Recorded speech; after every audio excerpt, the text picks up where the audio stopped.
In front of me is Samsung Galaxy S10 Lite, and today I would like to show you how you can clone apps.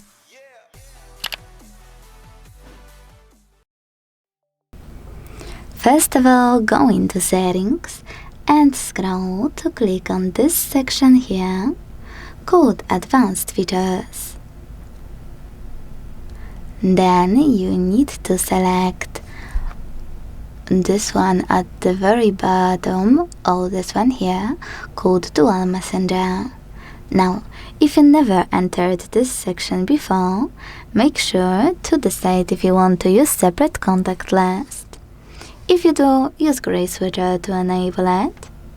Click on it on the left, tap on Select Contacts and divide them by choosing Add at the top right corner. Click on contacts you want for your cloned app to use, choose Done, and if you want to delete them, do exactly the same. Choose Delete, tap on Chosen Ones, and this time hit Done at the bottom right corner. Then decide what you wish to do now in this pop-up, add or don't add.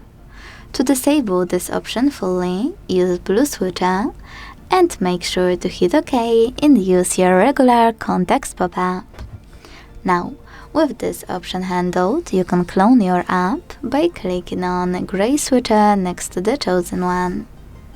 Choose Install in the pop-up and Confirm in Disclaimer one.